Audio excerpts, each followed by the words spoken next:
Krishna, Krishna Krishna, Hare Hare, Hare Rama, Hare Rama, Rama Rama,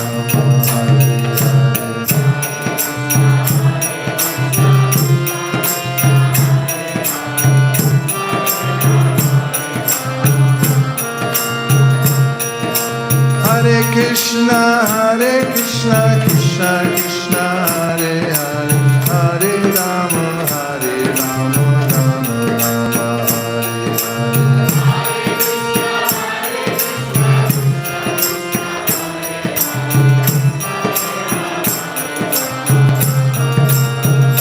Hare Krishna, Krishna Krishna,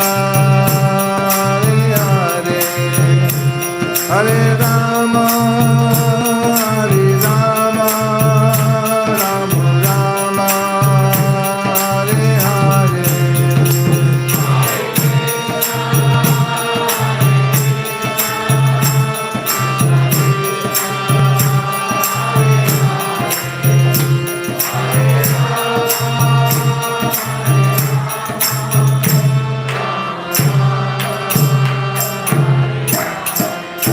Go Premanande, Hari Hari Bo.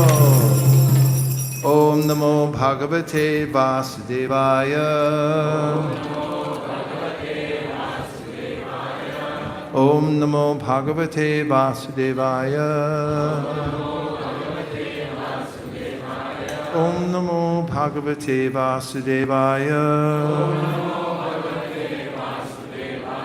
Narayanam Namaskritya Naram Chaiva Narottamam Devim Saraswatim Vyasam Tato Jayam Udiraye.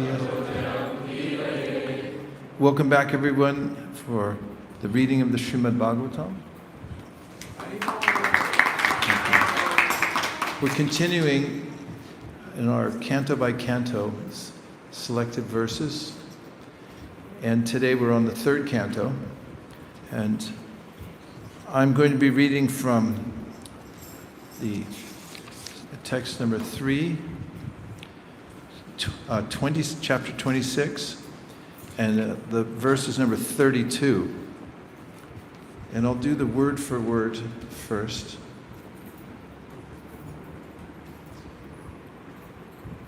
Tamasat, from egoism and ignorance. Cha, and Vikurvanad, undergoing transformation.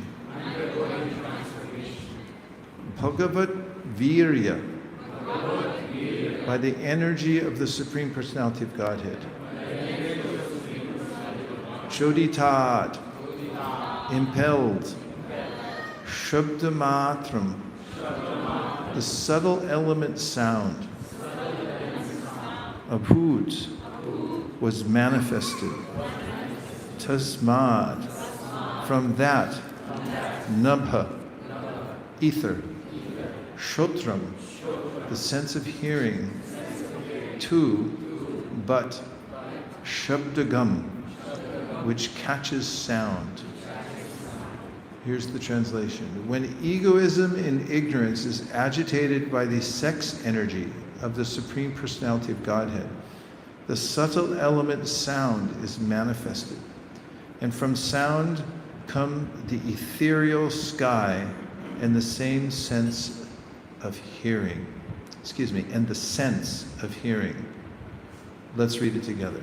When egoism and ignorance is agitated by the sex energy of the Supreme Personality of Godhead, the subtle element sound is manifested, and from sound come the ethereal sky and the sense of hearing. The Sanskrit sounds something like this. Tamasascha vikurvana Bhagavad Virya Chodita Shabdamatram Abhutam Tasman Shabdamatram abhutasman Nabhashotram tu shabdagam Nabhashotram tu shabdagam Tamasachcha vikurvana Bhagavad virya choditat Shabdamatram abhutasman Nabhashotram tu shabdagam. Would a couple of you please chant?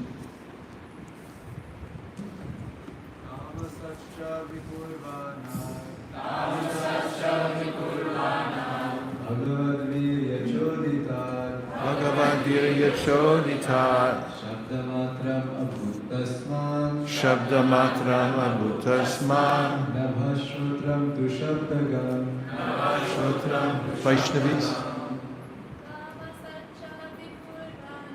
Tamasascha vikurvanad Bhagavad virya choditat Shabdamatram abhutasman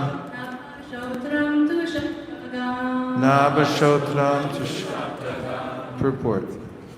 It appears from this verse that all the objects of our sense gratification are the products of egoism and ignorance. It is understood from this verse that by agitation of the element of egoism and ignorance, the first thing produced was sound, which is the subtle form of ether. It is stated also in the Vedanta Sutra that sound is the origin of all objects of material possession, and that by sound one can dissolve this material existence. Anavritti Shabdad means liberation by sound. The entire material manifestation began from sound, and sound can also end material entanglement if it has a particular potency.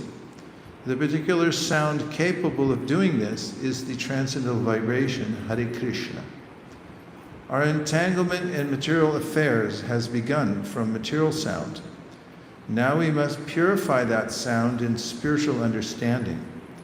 There is sound in the spiritual world also.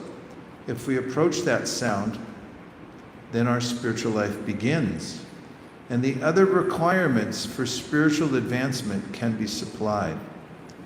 We have to understand very clearly that sound is the beginning of the creation of all material objects for our sense gratification.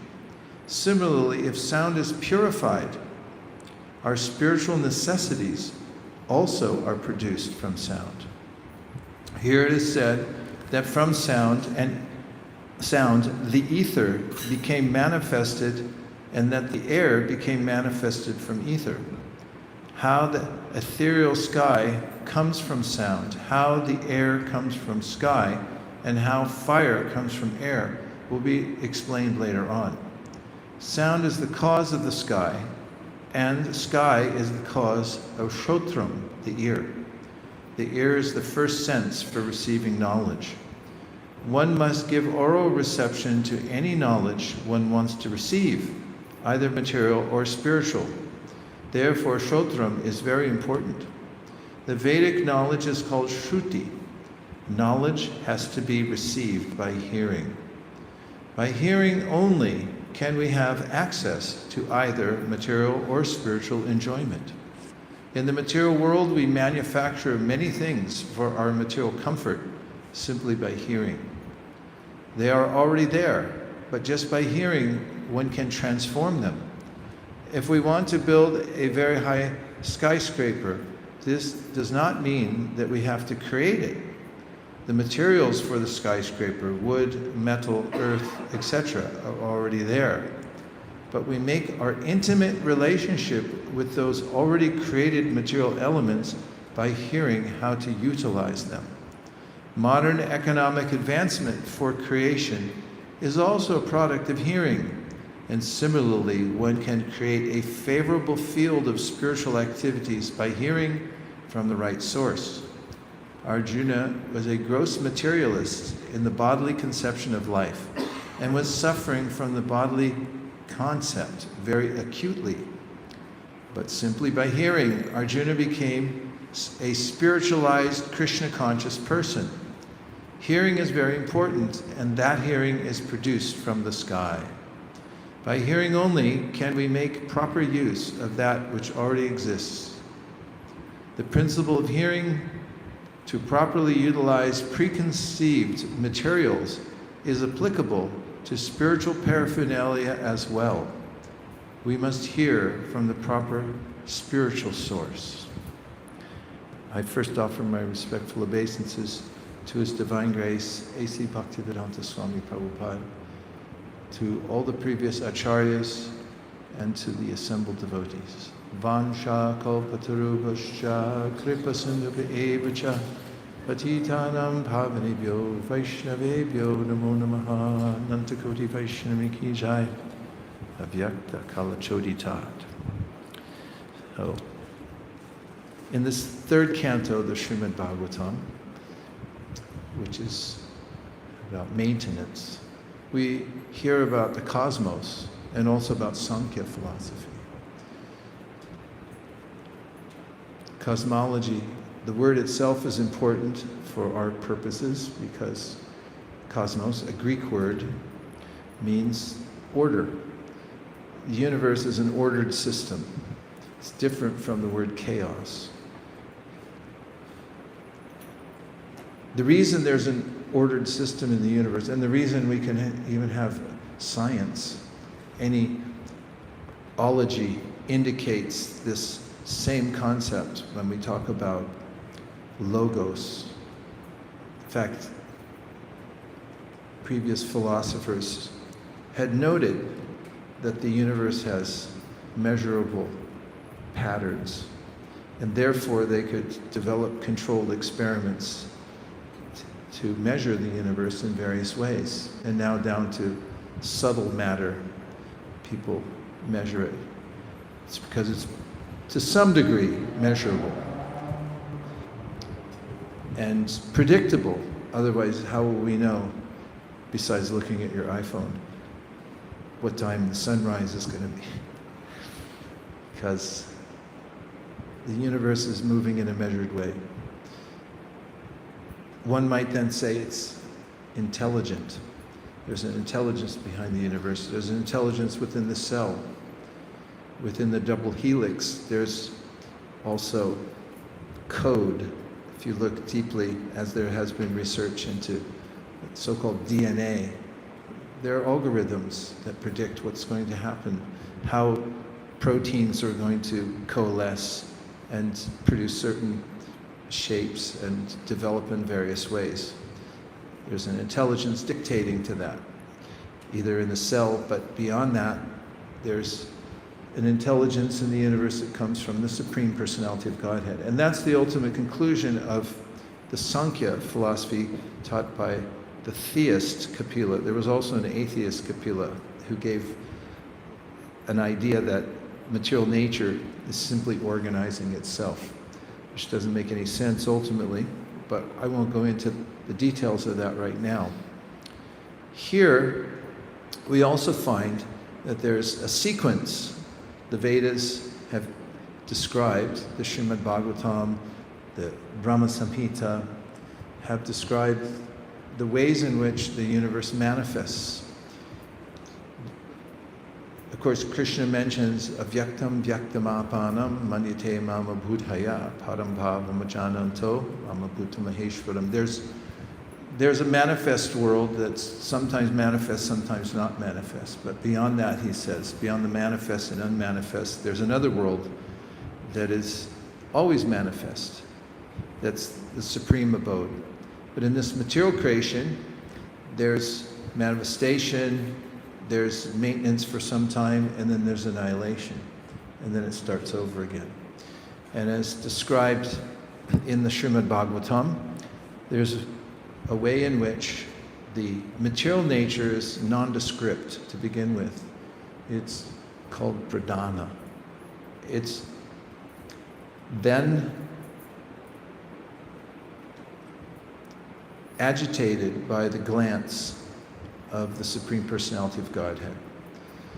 When Krishna looks at it in the form of Mahavishnu, then enters the time energy, Kala. Then there's also the Jiva, who's impregnated in the material nature.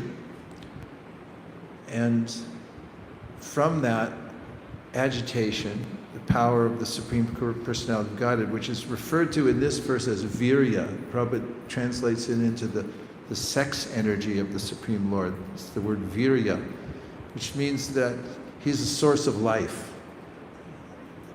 And that's also what he says in the Bhagavad Gita. The modes of material nature, by the power, the Virya of the Supreme Personality of Godhead, then begin to organize themselves in various ways. And there's a grossification of the pradhana, and in stages it manifests in various forms. There's 3 modes of material nature also, which create myriad forms, which are all combinations of sattva, rajas, and tamas.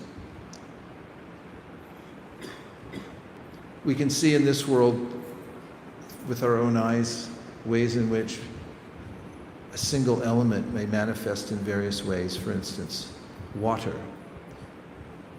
Water gets evaporated, forms into a cloud. Cloud then may create rain. It may morph into snow and various other manifestations from one element. It goes through a cycle, stages, and cycles back. So the same with the material nature. It's one element, but then by the power of the Supreme Personality of God, it manifests in different forms. Sankhya.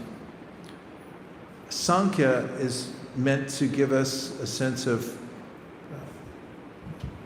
detachment from the material world. I once saw a video, I think it was in school. I don't know which teacher showed it. It was probably Mr. Schumacher. He was a real character. But anyway, it was about a man and a woman getting ready to go out for a date. And the narrator would show the man and then the woman, and from a distance you'd see the man say, "Oh, such a handsome man, isn't he?" And then he said, "Let's go a little closer." And the camera goes closer and said, "Let's take a look at his mustache." And then with some sort of magnification, it's going into his mustache, and there's some little entities living in there. And all the kids are going, "Ew, that's gross." And anyway, use your imagination. With both of them, they go, into the skin follicles and things like that. And then all of a sudden you're looking at the handsome man, beautiful woman, and thinking, yeah, maybe not so much. And in a similar way, Sankhya gives us this perspective of the material world. It's like, let's check under the hood. Let's see what's really here in the material world, and breaks it down into all these elements. And you think you have something substantial here in the material world? Think again. There's never a time that the material world isn't changing into something else. That's why it's called bhava. Bhava means constantly morphing into something else. You can't hold it. That's why it's so frustrating for us, because we're permanent entities, whereas the material nature is constantly changing. What we thought we had then becomes a different thing. And we think, wait, hold on, come back. We keep a picture of it and keep looking at it and see, that's what it used to be. Every picture is what something used to be, because it keeps moving on after you take the picture. And here we have in the Sankhya, very practical, the most practical of observations, is that in the telescoping out of the various elements, the first consequential element and most consequential element is sound. Now, sound is subtler than ether, and it creates the ether. And there's a grossification. It's a bona fide word. It was used in Scientific American in 1848, grossification. It means something Everything grows from subtle to gross. Everything manifests, starts in a subtle form, seed form, and then it grossifies. It becomes something that is more tangible. Even our thought system, as mentioned in 11th canto of the Srimad Bhagavatam, Krishna talks about how the thought energy comes from the lowest chakra, and then it grossifies as it moves up through the various chakras, gravitating towards the chakra that's right here in the voice box. And then we manifest that thought outwardly in the form of sound, like I'm doing right now. Kind of happening simultaneously with what I'm thinking. It's coming up and it's coming out, and then it's coming to you. So in a sense, the subtle is becoming grossified in the form of words and language, which is highly consequential because only humans can create language. Animals have communication, but they don't have language. No grammar, no syntax. They can't chant mantra, except parrots, but then they freak out when the cat comes. And they don't know. Prabhupada said that. He said, you can teach it to chant Hare Krishna, but then when the cat comes, you go, quack, quack, quack. So here in the purport, Prabhupada mentions the source of material and spiritual creation. People may think, oh, material, empirical knowledge is substantial. Not so much. It's always changing, and you'll find theories are questioned as time goes on. It's like, oh, we used to think that, now we think this. How substantial is that? What's more, material nature is hard to put your finger on because, as I already mentioned, it's constantly changing. The real substance is the spiritual world. Now, in the material world, there's a way in which we create by hearing, Prabhupada said. It's like, give an example, during the pandemic, nobody could go anywhere, touch anything, so he just talked. Let's get on a Zoom and talk about it. What's going to happen then? We're going to create. How? I have an idea. Okay, tell me your idea. Now the idea comes out in the form of words, language, and then the ingredients, where are they? Oh, I know where there's some cement. Let's put a building together. A skyscraper comes together. All of the elements were already there, but by the subtle process of hearing, then it comes together. So Prabhupada makes the point in the purport that all spiritual paraphernalia is available, and it can gather in one's life by the process of hearing. So if you hear spiritual sound vibration from the spiritual world, then all the paraphernalia needed to advance on the spiritual path comes into your purview, and you can take advantage of it. This brings us the very practical means given by Sri Chaitanya Mahaprabhu, chanting the holy names, hearing the Srimad Bhagavatam in the association of devotees, and thereby manifesting our original spiritual life. It's already there. Nitya Siddha Krishna Prema Sadhya Kabunoi. Sadhya Kabunoi means it's already there and you uncover it. Or, as Prabhupada quoted in this verse, Anavriti Shabdat, by sound vibration. This is the last verse in the Vedanta Sutra. By sound. Anavriti means to uncover something. And Shabdat means by sound. So by sound you become uncovered and your real nature will be revealed. Those are some preliminary remarks, and now I will take some reflections or questions.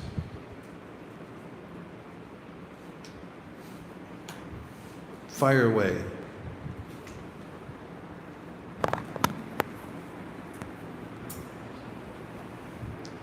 Work with me, people. Okay.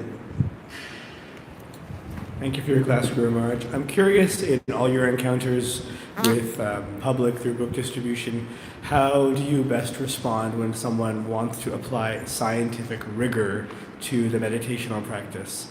If they want something that's that can be replicated to apply the same principles, what kind of response do you typically give in a short interaction that you might have? Actually, doing that now. I've had this little project going on to contact academics and scientists to talk to them about compare and contrast the Srimad Bhagavatam with their research.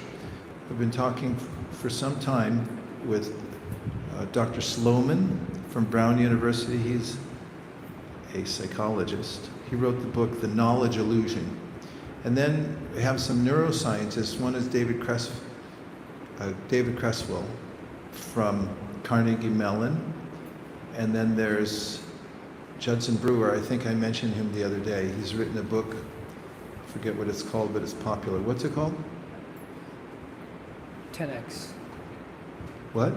No, 10x was a different thing. Oh. Judson Brewer studies habits. He's a neurologist and also a psychologist. Interesting combination.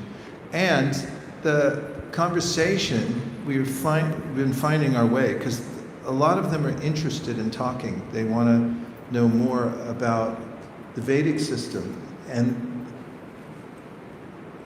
I would say they're eager and delighted to find out correlations, especially when it comes to psychology of yoga, things like that. For instance, in talking to David Creswell, he talks a lot about meditation and controlling the mind through mindfulness, and especially he's writing a book on equanimity right now.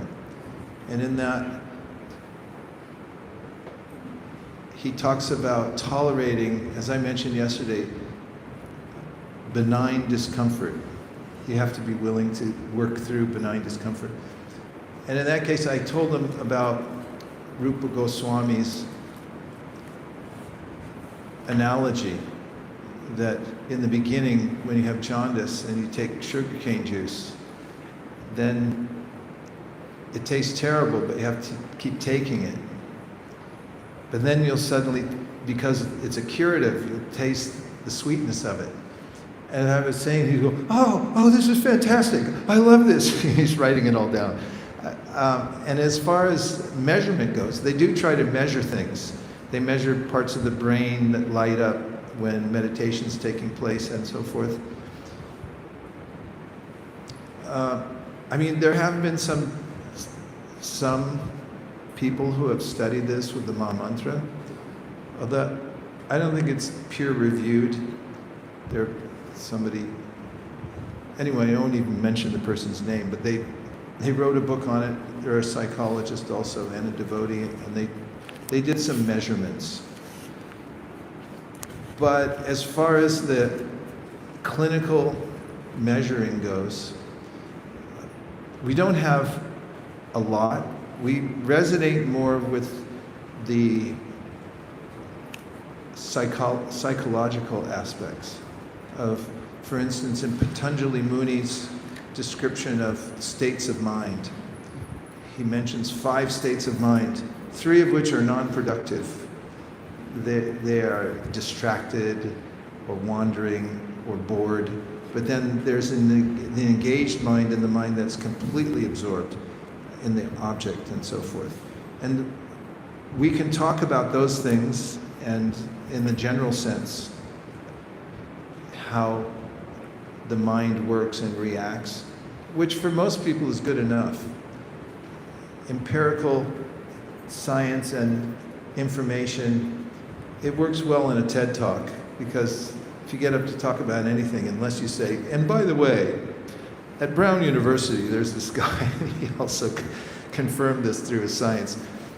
So many people turn it off because they think, well, this sounds like religion or spirituality. But we can borrow from others because there are correlations, and we can sort of bring it, by the way, we're in conversation with such and such and they also conclude the same thing through their scientific studies without us getting into clinical stuff. So, yeah, you better raise your hand quick or I'll keep talking. There's a point at the end the Prabhupada makes that we must hear from the proper spiritual source. So that comes to the subtlety of sound. First, let me say something else before I forget. in some of my research on sound and the power of sound. There's, in Minneapolis, Minnesota, there's an anechoic chamber. It was built by a company that does recording for musicians. So they have a first-class recording studio, and a lot of people go there to record their albums. So as a curiosity and as a tourist attraction, they built near it, next to it, an anechoic chamber. You know what that is? There's no sound. Like right now, you could measure with your Apple Watch probably what the decibel level is in here. But in an anechoic chamber, there's negative decibels.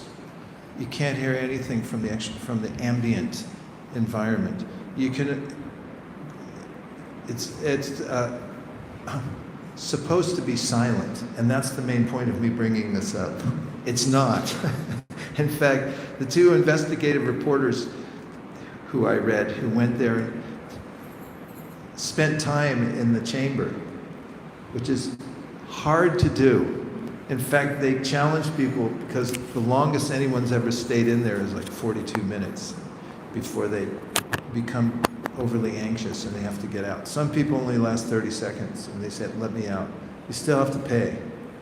It's about $60 to go in, it used to be. And the reason is, and what both independent writers, they didn't confer with us, two different articles, they said it's the loudest place on earth. And what happens is the sound from the ambient sound is non-existent. So they can hear the coursing of their veins, they can hear the moving of their joints inside the anechoic chamber. But they hear something much louder than that. It's coming from your own chitta, from your consciousness, because all the sounds we've ever heard, not just in this life, but in previous lives, they're all recorded in the subtle body. That sound is there. And then it comes out and they have auditory hallucinations. And they're so extreme. I mean, some of them talking about they're hearing sirens going and there's voices and things like that. Because, and consistent with what Kapiladev describes, how whatever we hear, it goes in and it's recorded. And it stays there within the subtle body. So that's highly consequential for the way we develop ourselves in this life and in the next life. For instance, in the 8th chapter of the Bhagavad Gita, Prabhupada makes this statement in the purport when Arjuna asks him, how can we remember you at the time of death? And Prabhupada mentions in a purport, it said, we're taking various bodies, varied creation by the force of material consciousness. That's the statement.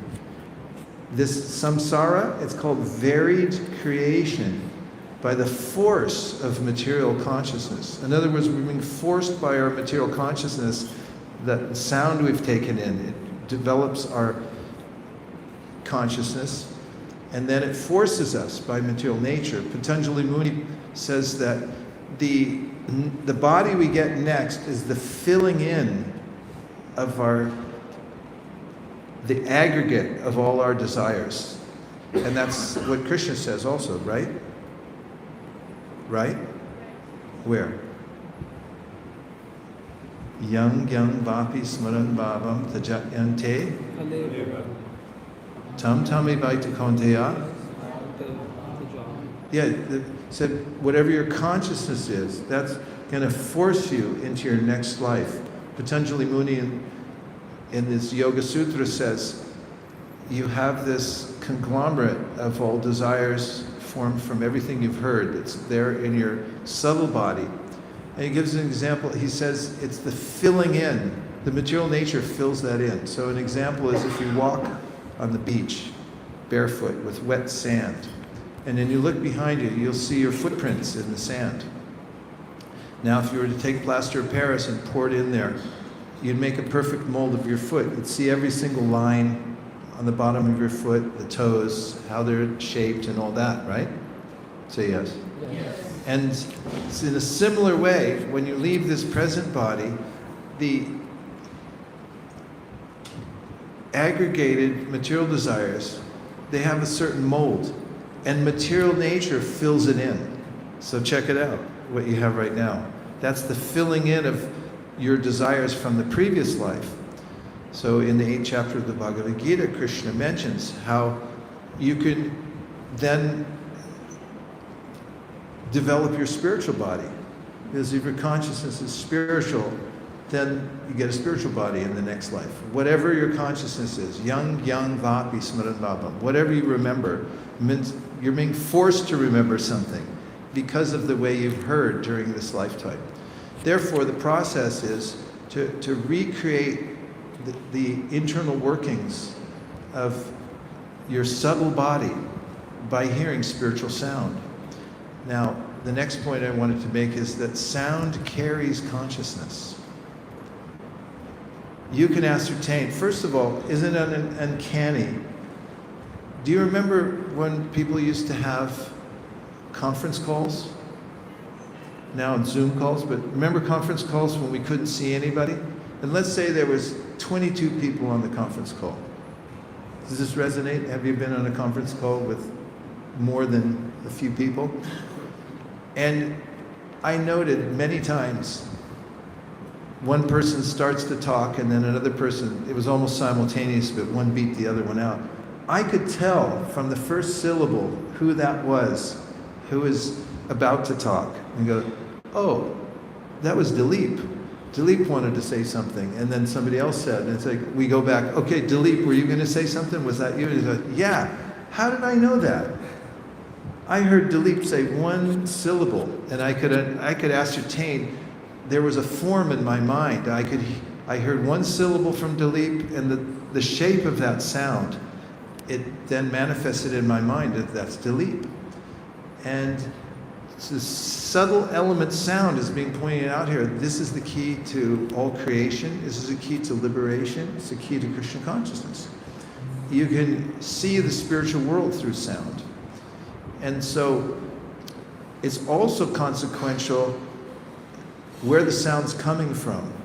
I'll give you a poetical example that's given by Prithu Maharaj. 4th canto, which we might investigate tomorrow, which is, he says, when somebody who loves Krishna and his only motive in life is to serve Krishna speaks, that person's sound, now the poetical part, touches Krishna's lotus feet. It mixes with the saffron particles that are on Krishna's feet. Next time you take darshan, just notice there's saffron particles on Krishna's lotus feet. And then when it enters your ear, there's transformative effect. That word here we had today about the transformative effect is Vikurvanat. You transform by the quality of the sound that you hear. And so he says, when you hear from somebody who's pure, then your heart will transform and you'll start to love Krishna too, by hearing from a pure source, a pure devotee. On the other hand, we find Avaishnava Mukund Girnam Putam Harikatam Ritam Shravanam Naiva Kartavyam Sarpochista Yatapaya. This verse given Sanatana Goswami says, when you hear from somebody who's not a Vaishnav, Vaishnava Mukund Girnam Putam Harikatamritam, then he says, Sarpochista Yatapaya. It's like a snake who touches milk that you were intending to drink. Maybe you left it out. And then the snake came in at night, slithered up there on the counter, and took a little from the milk. And then he leaves some poison in it. So now, perfectly good substance milk, but then you drink it and you get the poison. If somebody who's a Mayavadi chants Hare Krishna, the effect is different than if a pure devotee chants it. So we should be aware of the source, where we're hearing, because sound carries consciousness. We'll take on the consciousness of those from whom we hear. Now I'll take a few more reflections or questions. Yes, Radha Mohan. Thank you, Prabhu. In the purport, it mentioned sound also, what's the word, ends the manifestation. So if It you- what? Ends? It says starts the creation Oh. and then it dissolves yes, the yes, material yes. existence. Thank you, Prabhu. If you could please, Prabhu, elaborate on that. How does sound, one can also dissolve this material existence through sound? Thank you. Well, remember I was talking about Sankhya in the beginning? And you hear about the origin of everything and how you're different from matter and how matter is always moving on, so forth. By hearing, you may become disenchanted with it. Krishna mentions in the Bhagavad Gita, Bhogaishvarya prasaktanam taya prahita chetasam, that when you're interested in the material objects of the senses, you can't meditate properly. Your mind's distracted. You can't be vyavasayatmaka buddhi, one-pointed. And how would you dissolve that connection that you have with matter? Everybody has an inherent connection with matter. This is described by the Hamsa Avatar. 11th canto of the Srimad Bhagavatam, the four Kumaras are inquiring from Brahma about why the material world is so entangling. And Brahma can't really answer the question right then because he's been engaged in the act of creation, so his mind is filled with rajas. So Hamsa Avatar appears to give the answer. And I'm cutting out a lot of details, but basically what he says is, when we're ensconced in the material energy, as soon as our senses are externalized when we come out of the birth channel, they have they're embedded in their objects, and the objects are embedded within the mind of the living entity. They're connected already. Like, you don't have to teach living entities how to become attached to the sense objects, do you?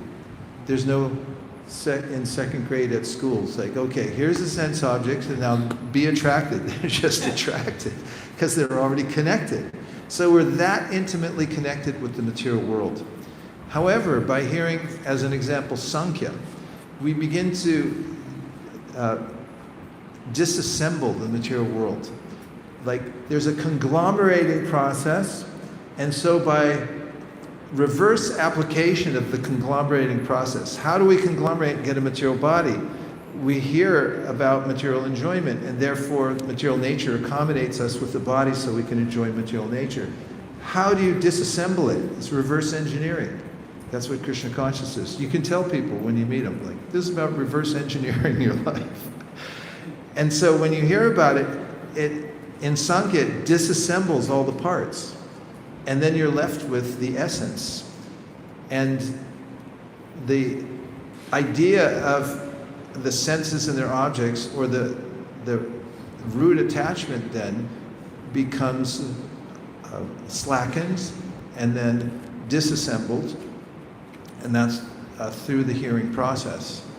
And Vasudevi Bhagavati Bhakti Yoga Prayojita Janaya Yashuvairagyam Jnanam Chayarhaitukam. The Sutta Goswami says at the beginning of the Bhagavatam that when you directly hear about Krishna, then there's this natural way in which you develop detachment from the material world and knowledge about your relationship with it. That's also called Sambandha Gyan. And then you're not obligated to engage in the objects of the senses. That's one example. Does that help? Disenchantment is one of the elements I mentioned yesterday. One becomes disenchanted with the idea of engaging in the material nature. You had a point, yes. Just a question, Hare Krishna Prabhu. So we see in the purport that Srila Prabhupada mentions that now we must, our entanglement in material affairs has begun from material sound. And one way is to absorb ourselves in spiritual sound. But naturally, when one is working or engaged in family life, there may be, or the news. So what sort of moral compass should we have that rejects going beyond entanglement in material affairs? That goes beyond what? I'm sorry. Like, what sort of internal conditions or compass should we have to reject material sound vibration beyond what we need to know? In general, the process of renunciation is, rather than giving up, it's embracing something higher. That's the assured way of being detached. As Krishna gives in the Bhagavad Gita, Param Drishva Nivartate. He says, how's that start? Vishaya. Vishaya, the sense is Vishaya Vinivartante Nirahara Sadehina. So he first says, it's, even though we may say, okay, I'm not going to engage in that. Have you ever had this? Like, I'm not doing that again. Did you ever say that? Yes. Please say yes. Yes. Okay. I'm never going to do that again. And then you stop doing it. But then your mind is going like, yeah, you better do it again. Like, who said that? That's Vishaya Vinivartante Nirahara Sadehina. Although you rejected it externally, it's still going on in your head because the loop is still there, still attached to the habit, and the senses are still dwelling on it. So there's every chance that you're going to go back to it sooner or later. It's like, hey, what happened, Larry? I thought you were a vegetarian. It's like, yeah, forget that. I thought you stopped smoking. Yeah, well, that was 2 months ago. Everyone goes back because they have nowhere else to go. So, Vishaya Vinivartante Nirahara Sadehina Rasa Varjam Rasopyasya Param Drishva Nivartate. Krishna then says, when you have a rasa, a taste for something that's obviously better, you know, it's like, what happened to such and such? Yeah, I moved on. I found somebody better. the giving up of material nature is moving on to something better. And when we have that, then we're on the safe side, the ruchi, that we have a taste for our relationship with transcendental sound. When we like that better than material sound. For instance, if you're enchanted by hearing Srimad Bhagavatam, let's say you get really absorbed in hearing Srimad Bhagavatam, and then you walk out and somebody wants to talk about the news. You're like, yeah, maybe not. You might just humor them, depending it's a relative, they're really excited to tell you who just, cheated who, and so forth. You may hear it, maybe something talked about in the office, but as Narada tells Vasudeva in the 7th canto of Srimad Bhagavatam, when Vasudeva went to Narada, he said, Krishna was my son, but I never got any instruction. Please teach me all the science of Krishna consciousness. And one of them is very practical. This question of what do you do when you're Krishna conscious or developing Krishna consciousness, but you're still integrated with the material world. So Narada says that you act officially. When you're obligated to be there, then somebody may say, blah, blah, blah, blah, and you say, yes, sir, very good, sir, thank you very much, sir. And you go on with your meditation on Krishna, and you do your duty, because you have to code, right?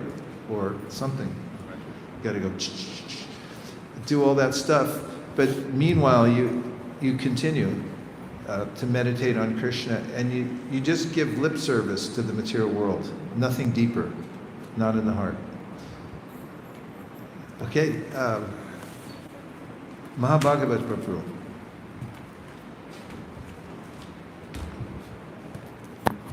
It's very fascinating how when the modes of material nature interact with the jiva, they entangle us.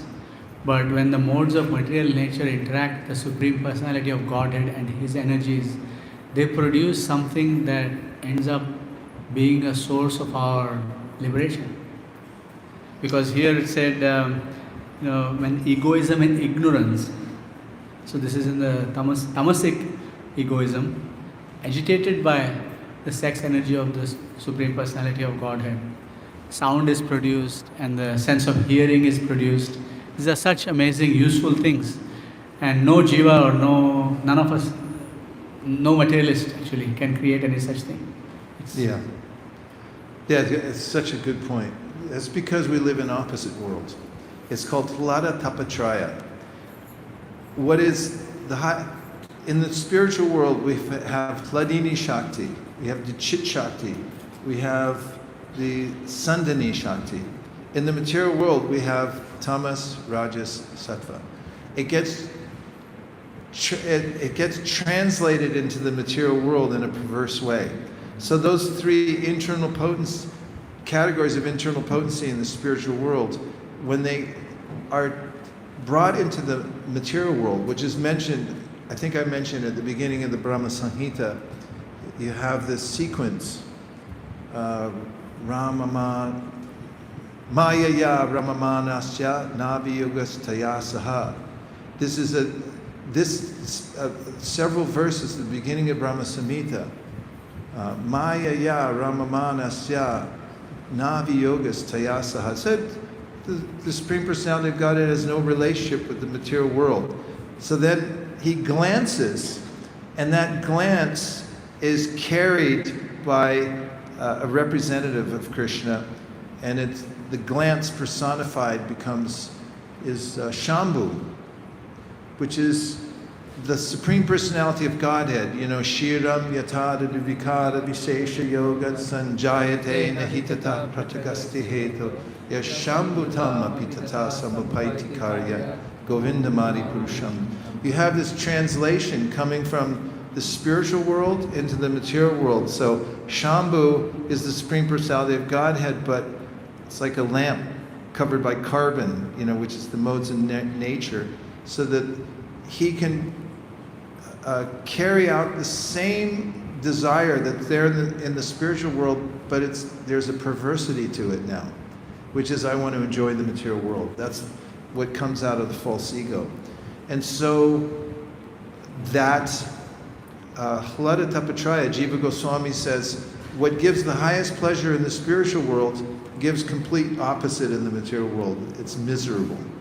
You engage in what you think through the original energy, the impetus to enjoy in the spiritual world, which is to serve Krishna for the jiva. In the material world, you try to enjoy sex, separate from Krishna, and then all misery starts there, and all the attachments in the material world. Such a fun topic. We have 2 more minutes. If you can sneak one more in. Yes, please. Chirag. Hare Krishna. These are from a couple of reflections online. Okay. One's from Taravali Mataji. She says, Hare Krishna, I really appreciate the profound importance of sound in our spiritual lives. Hearing is said to be the last sense to leave us when we depart from our bodies. Lord Krishna has designed everything so perfectly that even until our very last breath, we can hear His holy names. And this. Such a good point. Is there another? Okay. One more from Nimai Prabhu. I believe there are some peer-reviewed studies pertaining specifically to the Mahamantra and its effects. Bhakti Vasudeva Maharaj is familiar with the studies. Okay. If you can please give me his contact information, I'd like to talk to him. Well, I hope there was something to take away, and I wasn't just rambling through. Did you get any takeaway? Maybe it's the same as the other classes that you should hear and chant about Krishna. What are you taking away? Hare Krishna, Guru Maharaj. So what I'm taking away is by sound. I like how organized you are. Thank you. You know what you're taking away. You wrote it down. Go ahead. By sound, you can become uncovered, and your real nature is revealed. Your real nature is revealed. Fantastic. Thank you very much. Dear Srila Prabhupada, dear Shri Chaitanya Mahaprabhu, Shri Shri Panchatattva, Shri Shri Gaurnitai, Shri Shri Radhakir Chor Gopinath, Shri Shri Jagannath Baladev Subhadra. If we so desire, please let us be exclusive about our hearing so we can tune our ear to the spiritual sound vibration coming from the Srimad Bhagavatam, and may we distribute it all over the world, change the world, to the tune of, in this year, at least 100,008 sets of Srimad Bhagavatam. So we may do some serious damage to the material nature. And now a word from our sponsor. Talk about the 108,000 Srimad Bhagavatams. Hare Krishna. I hope you're having an enlivening journey on the Bhagavad Express. We just concluded day 3 of the Bhagavatam class, but we're just getting started. Today, Vaisesika Prabhu will be giving class at ISKCON Brampton for the Sunday feast as well as ISKCON Toronto. As Vaisesika Prabhu mentioned, all over the world, this year there is a goal to distribute at least 100,008 sets of Srimad Bhagavatam. And as Vaisesika Prabhu mentioned, it's going to happen. Now it's your turn if you want to join the ride and experience the thrill, or, well, there's no other choice. Please come aboard and join the adventure as Lord Chaitanya signs the check. In this purport that we read today, Srila Prabhupada said, by hearing only can we make proper use of that which already exists. And in the movement, by Srila Prabhupada's mercy, we have many opportunities of hearing. From the Srimad Bhagavatam, we have Srimad Bhagavatam available in several languages all over the world. And now, this year, by the innovations led by Vaisesika Prabhu and the team, we also have the opportunity to have digital sets. So you can read e-sets on your phones. Also, just last week, audio sets were launched, which means you can actually listen to the Bhagavatam while you're waiting, while you're driving, and we have a lot of opportunities to do that. So just expanding the opportunities to hear. If you would like a Srimad Bhagavatam set for yourself, a digital set, e-set or an audio set, it's available for only $55. A combination of both, e-set and digital set, audio set, so you get both of them, is only $88. It's a promotional offer that we have. So if you'd like, Rahul Prabhu, can you please stand up? Rahul Prabhu is here and he's eager to help. He only does a minimum of 3 at a time. So please get to him before he runs out of the codes. And if you would like to get empowered to distribute, so sign up to distribute e-sets or digital sets, Govinda, can you stand up? Govinda can help set you up with the portal that has been designed by the BBT Media team. So please get tooled up, get empowered to distribute, get one for yourself, see how it feels like, and naturally you would want to distribute. Anything else you'd like to add? That's good. And if you it's Nareshwar Prabhu's voice in the Bhagavatam audio book. That's not Nareshwar, it's Damodar. Damodar. Okay, sorry. It's Damodar Prabhu's voice in the Bhagavatam. It's a real person, thank you. It's a real person, not AI. Yeah, AI hasn't been able to do Sanskrit very well, which is weird. But in any case, it's nice that there's the tenor of a real devotee's voice. We offer the print set, we call them print sets, and if people would also like to have an e-set or an audio set, they can take it with that. You can put them together in a little package. Or if they can't carry or accommodate the big set, the print set, then we go to the e-set, the audio set and stuff. So you can sell as a package. There's also a large set of Bhagavatams and a small set. The small set means that it's smaller in size. It's easier to carry around. And so people can take the large set and the small set, because they can keep the large set in their home, and then when they travel, they can take the smaller books with them.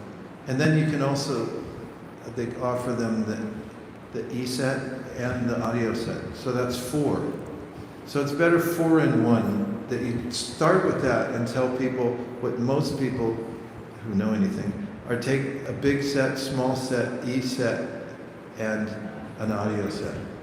And then if they don't want all 4, then at least they can take 3 or 2 or 1. Does that sound reasonable? Start at the top and work your way down. It's a much more interesting process. Don't just jump right into you want an e-set, but start with accommodating them with all of the The book itself is beautiful. It has form, it has pictures, and once it goes in the house, it's highly consequential because Vastu, science of Vastu means that every object has an effect on our lives, whatever we keep in our homes. And when you keep the Srimad Bhagavatam in your home, the physical form of the Bhagavatam is a deity of Krishna and will have a profound effect on the whole environment of your house. What's more, you'll have to move a bunch of junk out in order to put it in your house. Just a footnote to the excellent advice given by Shamahini. Vancha kalpataruvascha kripasindave evacha patitanam papanebhyo vaishnavebhyo namo namaha. Way to go, Vaishnavas. Knock them alive out there. Give everyone an opportunity to take the Srimad Bhagavatam. All you have to do is bring it up. Don't worry about rejection. There is no such thing. We're not dissuaded. And when people hear about it, they might take it. Thank you.